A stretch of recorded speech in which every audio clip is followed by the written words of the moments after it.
میرے خیال میں کیا خان اس ترانے کے اندر موجود ہوتا تو کیا چیزیں تبدیل ہوتی، شاید ہوتی. اس ترانے کے اندر ایپکس کمیٹی 2024 کی میٹنگ موجود ہے، جہاں پر عاصم منیر صاحب ہیں، جہاں پر شہباز شریف صاحب نظر آ رہے ہیں، جہاں پر خواجہ آصف صاحب نظر آ رہے ہیں. لیکن حقیقت یہ ہے کہ اگر لکھا گیا attribute to the operation swift restart, جب یہ سوئفٹ ریٹارٹ تھا تو یہ خواجہ آصف صاحب تاریخ کی دوسری طرف کھڑے تھے، خواجہ آصف صاحب اسمبلی کی دوسری طرف کھڑے تھے. خواجہ آصف صاحب میں نہیں کہہ رہا ملک دشمن ہے، میں نہیں کہہ رہا اداروں کے خلاف ہیں، لیکن یہ ہسٹری کے اس لائن کی اس طرف کھڑے تھے کہ ان کا کوئی رول نہیں تھا. بہرحال یہ اس طرح کے اندر موجود ہے.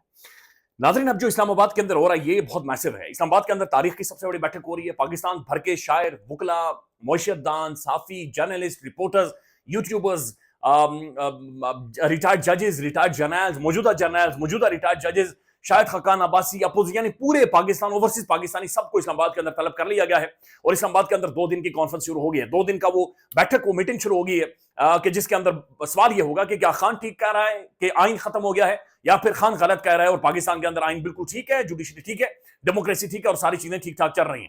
حیران کن بات یہ ہے کہ اس سے پہلے 3 دفعہ وینیوز چینج کروائے گی، تبدیل کروائے گی. اب جو میرج ہال ہیں یا جو بڑے بڑے ہوٹلز ہیں جہاں پر تحریک انصاف نے یا جو اپوزیشن گرینڈ الائنس ہے انہوں نے جب یہ جگہیں لی کہ جہاں یہاں پر بیٹھ کر یہ سیمینار ہوگا، تو 3 دفعہ پیسے پکڑنے کے باوجود، سب انتظامات کے باوجود، ہوٹل مالکان نے یہ کہا کہ سر ہمارے اوپر بہت پریشر، آپ لے جائیں، ہم نے کوئی تحفظ نہیں دینا اس آئین کو، ہم کوئی ٹھیکیدار نہیں ہیں، آپ لے جائیں اور ہم نہیں کر سکتے. اب یہ چوتھی جگہ پر ایونٹ ہو رہا ہے، چوتھی جگہ پر رات 3 4 5 بجے تک یہ اب جو ویڈیوز آ رہی ہیں، تصویریں آ رہی ہیں کہ یہ سب لگے رہے اور سب کوششیں کرتے رہے کہ جناب کسی طرح سے ہمیں جگہ ملے. تو جس ملک کے اندر آئین کی حرمت کی بات چیت ہو، آئین کی حفاظت کی بات چیت ہو اور اس ملک کے اندر بیٹھنے کی جگہ نہ ملے، تو خود ہی اندازہ لگا لیں کہ آئین کہاں پر پھر سٹینڈ کرتا ہے. ہم کیوں جھوٹ بول رہے ہیں، ہم کیوں فراڈ کر رہے ہیں، ہم کس کو دھوکہ دے رہے ہیں، ہم خود کو دھوکہ دے رہے ہیں. یعنی ایک عام فہم سی بات ہے، آپ خود سوچیں کہ تحفظ آئین کے حوالے سے بات چیت ہونی تھی، لیکن کیوں ہوٹل مالکان الاؤ نہیں کر رہے اسلام آباد کے سینٹر میں بیٹھ کر کہ جناب آپ یہاں پر بیٹھے اور کانفرنس کریں اور آئین کے بارے میں بات چیت کریں. کیا آئین سپریم نہیں ہوتا؟ کیا آئین کے اوپر یہ ملک نہیں کھڑا؟ کیا یہ آئین ہی نہیں ہے جو مجھے اور آپ کی زندگی کی اور بولنے کی اور بات چیت کی اور ڈیموکریسی کی ساری چیزوں کی ضمانت دیتا ہے؟ Where we are standing. ہم جھوٹ بول رہے ہیں، ہم فراڈی ہیں، ہم دھوکے باز ہیں. یہی آئین کے تحت آپ قانون کے تحت مجھے پکڑ کر پھینکتے ہیں. اسی آئین اور قانون کے تحت ریاست کا اور عوام کا ایک کانٹریکٹ ہے جو کہ سائن ہوا ہے کہ میں ٹیکس دوں گا، میں غیر قانونی کام نہیں کروں گا، میں محبت کروں گا، میں کوئی غداری نہیں کروں گا، میں جاسوسی نہیں کروں گا. لیکن آپ نے مجھے بیٹھ کر بات کرنے کی اجازت دینی، اور آج یعنی آزادیاں تو بہت ساری ہیں لیکن بیٹھ کر بولنے کی، ڈسکس کرنے کی آزادی بھی نہیں ہے. لیکن یہ بیٹھک شروع ہو چکی ہے اور یقین کریں اسلام آباد کام پر ہے اور یہ بڑی ڈیولپمنٹ ہوگی. ابھی کانفرنس شروع ہوئی ہے، لہذا یہ بلڈ ہوگی، کل تک جائے گی اور کل پھر اس کا حتمی نتیجہ نکالا جائے گا. اب ناظرین جو Congress of the United States Washington D C February 25 2025 یہ خط ہے، یہ لکھا ہے جو ولسن نے، ممبر آف دا کانگریس مین نے، اور پھر یہ آگسٹ فلوگر ہے، آگسٹ فلوگر یہ ممبر آف دا کانگریس ہیں. یہ 2 کانگریس مینوں نے خط لکھا ہے. اس کے اندر جو زبان استعمال ہوئی ہے پہلے سے زیادہ سخت ہے. Dear secretary Rubio, Marco Rubio کو مخاطب کیا گیا ہے. We write as staunch conservatives to ask engage with the military regime of the Pakistan کی فوجی رجیم کے ساتھ آپ انگیج کریں. to free عمران خان کی آزادی کے لیے آپ فوجی رجیم کو انگیج کریں. You recall that Imran Khan was the prime minister in your first term and you both shared a strong relationship.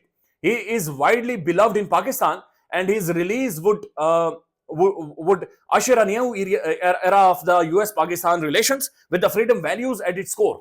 وہ یہ کہہ رہے ہیں کہ جناب عمران خان اس سے پہلے آپ کے ساتھ ملا تھا جب آپ کا پہلا ٹرم تھا اور امریکہ اور پاکستان کے بڑے تگڑے تعلقات تھے. عمران خان کو پاکستان میں بڑی محبت مل رہی ہے، لوگ اسے پسند کر رہے ہیں. اگر عمران خان کی ریلیز میں یا عمران خان کو لیگل ریمیڈی ملنے میں اگر آپ کا انپٹ ہوگا تو یہ امریکہ اور پاکستان کے عوام کے درمیان تعلقات کا نیا ایرا اس کا آغاز ہو جائے گا. Former prime minister Imran Khan has been the victim of the massive judicial abuse. عدالتی گند ہے اس کا عمران خان شکار ہوا ہے. Not in like president Trump, he was imprisoned on charges after a military coup that saw the suspension of the democracy in Pakistan. وہ یہ کہہ رہے ہیں کہ فوجی بغاوت ہوئی ہے پاکستان میں جس کے بعد ڈیموکریسی پاکستان میں ختم ہوگی. This suspension has strained US-Pakistan relations as the military regime بار بار فوجی قیادت کا یہ نام لے رہے ہیں. More broadly, we urge you to work with Pakistan to restore democracy, human rights, right of the law, and the respect for the fundamental guarantees of the due process, freedom of press, freedom of assembly, and the freedom of speech for the people of the Pakistan. The end of the military rule in Pakistan is critical for the development of a truly strong US-Pakistan relationship. Alarming ہے، خوفناک ہے. بار بار military رجیم کو مخاطب کر رہے ہیں کہ فوج کو انگیج کریں اور اس کے بعد یہ ساری چیزیں سارٹ آؤٹ کروائیں. اٹس ویری ویری سیریس جو اب انٹرنیشنلی ہو رہا ہے. 2 کانگریس مین ملے ہیں, یہ خط وائڈلی سرکولیٹ کر رہا ہے, یہ پوری دنیا میں یہ خط جا رہا ہے, لیکن ہم اپنی اخبارات کے اندر خبریں کسی اور حوالے سے چھاپ رہے ہیں. خیال رکھیے گا, اپڈیٹ کریں گے. اللہ حافظ.